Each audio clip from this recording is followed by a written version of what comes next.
We shall be looking at normal distribution with approximation to binomial. I'm Max and I myself. So members, as I told you, subscribe, watch, share, make your friends interested in the learning of today. So with normal distribution to binomial, we shall be looking today that when I toss these two dices or I bang them in my tin, you find that the numbers that fall down, I have to sum up them, then I move my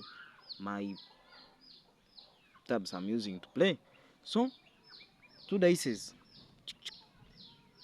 So now the first question is telling me that when I toss it 40 times, what is the probability that I will have a sum of 7?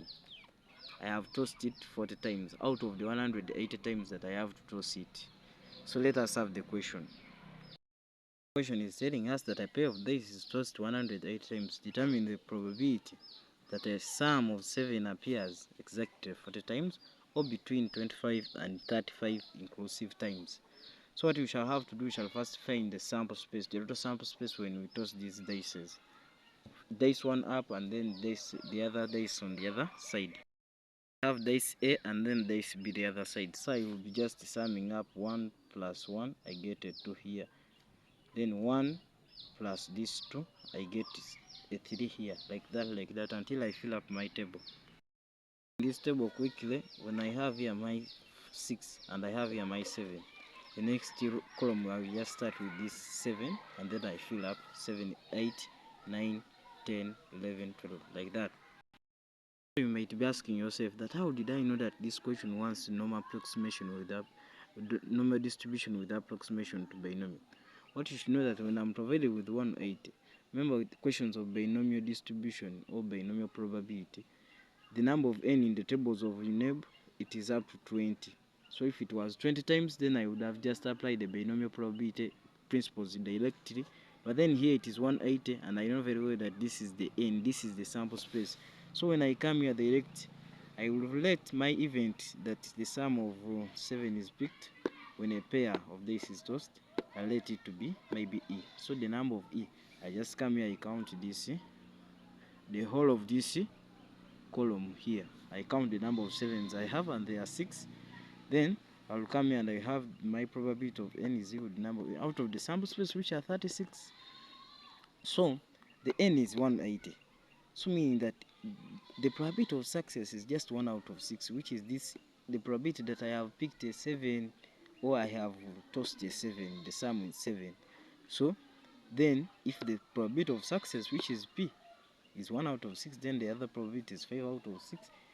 Then you see that since it was greater than the 180, then I cannot use binomial probabilities. I have to apply the other. So direct I find my mean, and then I can find my next thing, which is now the variance or the standard deviation. Remember, I have to use the standard deviation, not the variance.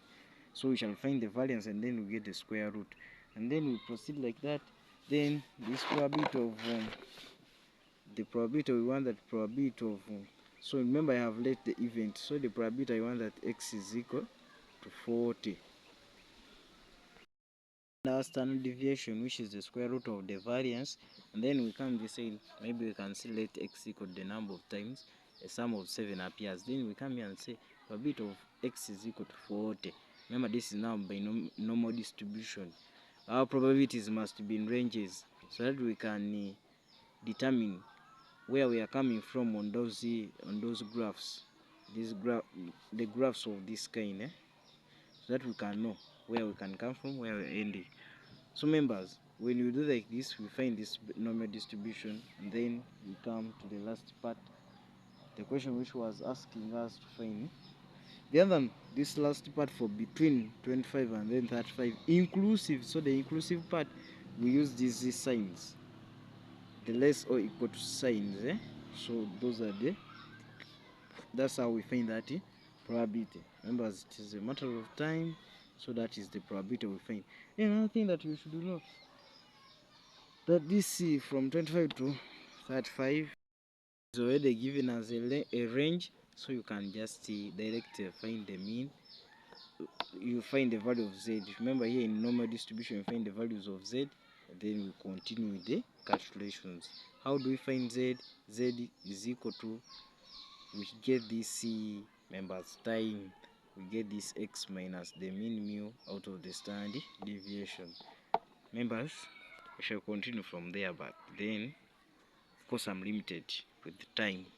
I don't have it, just know, okay, not even time, but uploading this content is, the content is somehow bulky. If I make longer videos, they may take me time to upload them.